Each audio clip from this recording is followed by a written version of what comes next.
Do you like the format of this Leagues Cup with only 4 teams out of 18 advancing out of the one bracket? That's a good question. I've never been in that kind.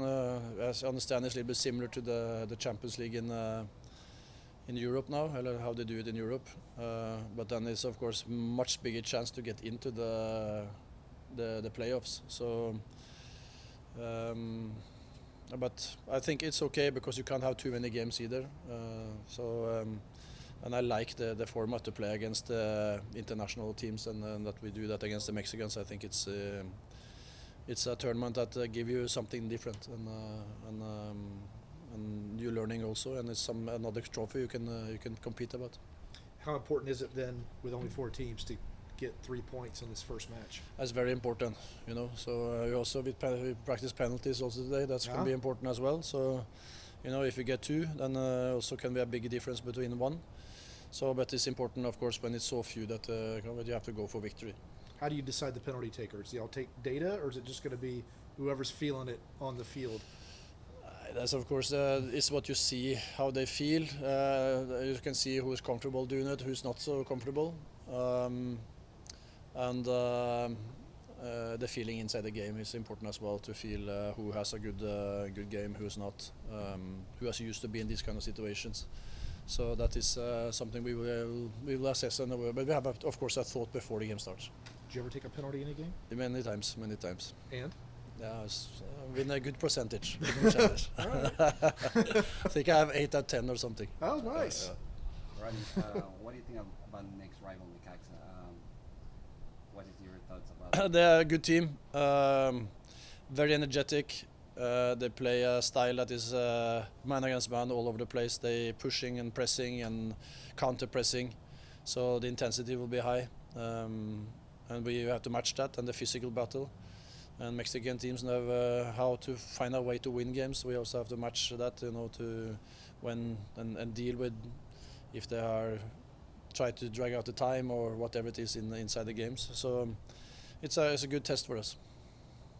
Atlanta tends to struggle sometimes when it faces teams that really press the way that Necaxa does. How are y'all planning to adjust to that? Yeah, I don't know. I think that has been any problem for us. I'm not so sure about that. But when you play against teams like that, you have to be direct enough. You cannot play sideways. You have to play forward. You have to break lines. That's important. You have to get switches of play. You have to have movements behind the ball. When you do that, then you will open them up, and being patient, because when you first break them, you get big opportunities.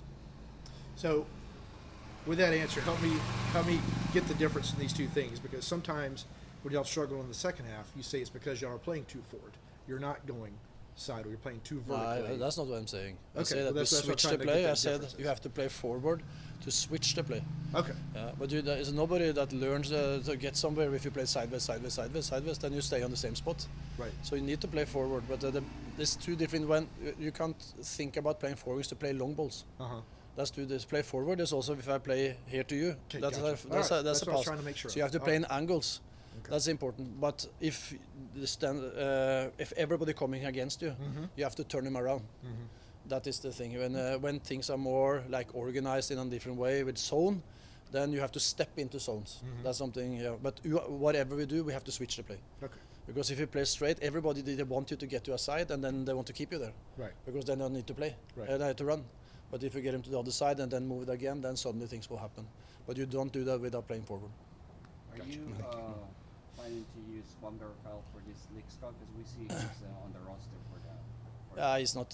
He had to have his visa and start training with the team first. So that is. We don't know. I think it's going to be too. Maybe when we are in the playoffs, then we can play. How important to play a pressing team like Necaxa is it to stay true to your principles and the way you want your team to play? Yeah, we have to do that, and you have to move the ball quick, as I said, and you have to break lines, and then have the timing between upset, switch, upset in and over. That's important, and then also, to press well. So it's not we're talking about established attacker, but it's also about transitions when we win the ball. That is very open in the center. So we have to do what we are doing good even better and longer. I think the two first halves we have played now, it's very high level on, and it's just now to do that longer. We concede, and I think we mentally, something happens when we concede, because it's like, oh no, happens again, and then everybody wants to win the game, and then you start to take shortcuts because you're thinking, I need to get a goal. Thinking that I'm going to do it now, I'm going to help the team, and then you start to do it by yourself. So we just have to keep on doing what we're doing good, and that is what we have talked about over and over again, and that discipline. So take away the easy mistakes, of course, that's important, but also deal with ups and downs inside the games. It's important. You talked about dealing with the team pressing you, but in these past few games in the 4-3-3, it feels like your press has been better. Are you happy with the progression? Yeah, a lot, very. So that's what we do on the ball is the major thing, and of course the simple things we have to do right, as like the technical things that we do, like the first goal now, long ball, we have to deal with these kind of things easily. But they had, the last game they had say 7 chances and they scored 5 goals. So again, the chances they get is too big, and they're too effective, and we have to take away those simple mistakes. The winger from Miami, y'all acquired. Any thoughts on him? I haven't seen enough. I've seen him